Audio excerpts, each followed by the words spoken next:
Bismillahirrahmanirrahim. Ada satu kalimat yang jika kamu ucapkan, maka kesuksesan yang sudah kamu bangun dengan susah payah akan hancur bahkan sampai tidak tersisa. Karena dulu ada orang yang sangat kaya luar biasa, tiba-tiba kekayaannya hancur tanpa sisa hanya dalam sekejap mata setelah dia mengucapkan kalimat ini. Dan kisah tentang hancurnya kesuksesan orang ini sengaja Allah abadikan dalam Al-Quran sebagai pelajaran agar kita tidak mengucapkan kalimat yang sama di saat mengalami kesuksesan nanti.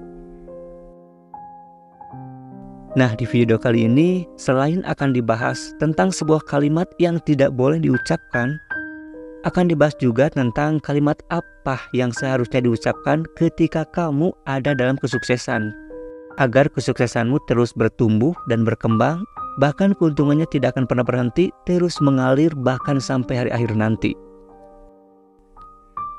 Inilah salah satu sosok yang Allah hancurkan kekayaannya, yaitu Qorun. Kamu pasti sudah tahu kan tentang kisah Qorun? Orang yang paling kaya, yang saking banyaknya harta yang dia punya, sampai berangkas tempat dia menyimpan harta tersebut sangatlah besar. Jangankan berangkasnya, kuncinya saja harus dipikul oleh orang-orang yang kuat, karena saking besar dan beratnya. Dan ini Allah abadikan dalam Quran Surat Al-Qasas ayat ke-76.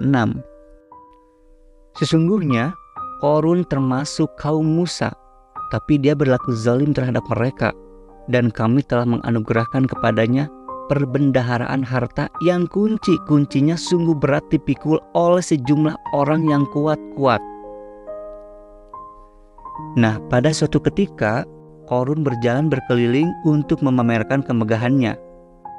Dan tentu saja hal itu membuat iri orang-orang yang melihatnya, sebagaimana Allah gambarkan dalam Quran Surat Al-Qasas ayat ke-79. Maka keluarlah dia, Qorun, kepada kaumnya dengan kemegahannya. Orang-orang yang menginginkan kehidupan dunia berkata, mudah-mudahan kita mempunyai harta kekayaan seperti apa yang telah diberikan kepada Qorun. Sesungguhnya dia benar-benar mempunyai keberuntungan yang besar. Nah, hingga pada suatu hari ada sebagian dari kaumnya yang mencoba menasihati Qorun agar tidak terlalu membanggakan diri, dan seharusnya kekayaannya itu dia manfaatkan untuk berbuat baik kepada sesama sebagai bekal untuk di akhirat nanti. Seperti yang Allah jelaskan dalam Quran Surat Al-Qasas dari ayat ke-76 sampai ke-77. Ingatlah ketika kaumnya berkata kepadanya, janganlah engkau terlalu bangga. Sungguh, Allah tidak menyukai orang yang membanggakan diri. Dan carilah pahala di negeri akhirat dengan apa yang telah dianugerahkan Allah kepadamu. Nah, setelah mendapatkan nasihat dari kaumnya itu, apa yang Qorun lakukan? Qorun pun mengucapkan kalimat yang justru akan menjadikannya binasa. Seperti Allah tegaskan dalam Quran Surat Al-Qasas ayat ke-78. Dia, Qorun, berkata, sesungguhnya aku diberi harta itu semata-mata karena ilmu yang ada padaku. Maka saat itulah Allah hancurkan Qorun bersama hartanya. Maka kami benamkan dia, Qorun, bersama rumahnya ke dalam bumi. Maka tidak ada baginya satu golongan pun yang akan menolongnya selain Allah. Dan dia tidak termasuk orang-orang yang dapat membela diri. Lalu bagaimana tanggapan orang yang dulu memujinya, orang yang dulu ingin hidupnya sama seperti Qorun?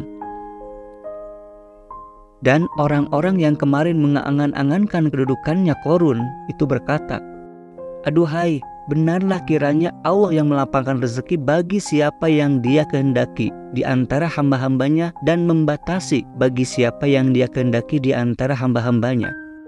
Sekiranya Allah tidak melimpahkan karunia-Nya kepada kita, tentu dia telah membenamkan kita juga. Hal yang sama juga pernah dialami oleh pemilik kebun yang Allah ceritakan kisahnya dalam beberapa ayat pada surat Al-Kahfi. Kedua kebun itu menghasilkan buahnya, dan buahnya tidak berkurang sedikit pun. Dan di celah-celah kedua kebun itu kami alirkan sungai. Dan dia yang memiliki kekayaan yang banyak, maka dia berkata kepada kawannya yang beriman ketika bercakap-cakap dengan dia, "Hartaku lebih banyak daripada hartamu, dan pengikutku itu pun lebih kuat." Dan dia pun memasuki kebunnya dengan sikap merugikan dirinya sendiri karena angkuh dan kafir. Dia pun berkata, "Aku kira kebun ini tidak akan binasa selama-lamanya. Dan aku kira hari kiamat itu tidak akan datang. Dan sekiranya aku dikembalikan kepada Tuhanku, pasti aku akan mendapatkan tempat kembali yang lebih baik daripada ini."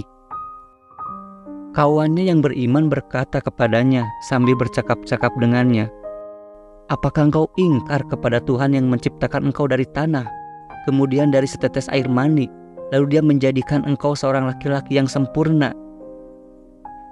Tetapi aku percaya bahwa dialah Allah Tuhanku, dan aku tidak mempersekutukan Tuhanku dengan sesuatu apapun.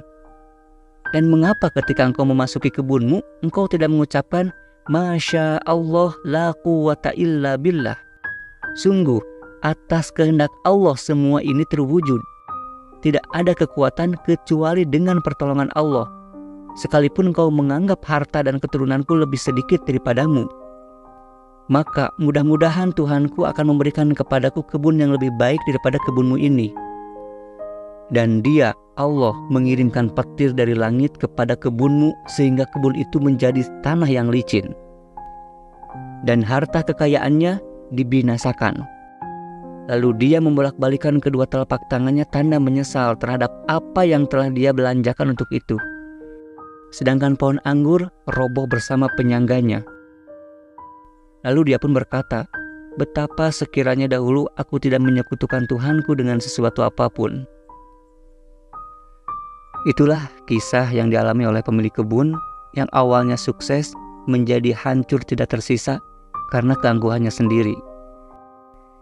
Ingatlah, yang bisa menghancurkan bisnismu, menghancurkan kesuksesanmu, bukanlah sainganmu, bukanlah orang yang dengki padamu, melainkan karena keangkuhanmu sendiri, karena ucapanmu sendiri. Maka jangan pernah mengira kalau kesuksesan itu datang dari kepintaranmu dalam mengelola bisnis, dari kepandaianmu dalam menjalankan manajemen sistem. Itu semua hanyalah sebuah ikhtiar dalam rangka menunjukkan kepada Allah bahwa kamu serius benar-benar menginginkan kesuksesan. Adapun kesuksesan itu datang, itu murni dari pertolongan Allah, bukan dari ikhtiarmu.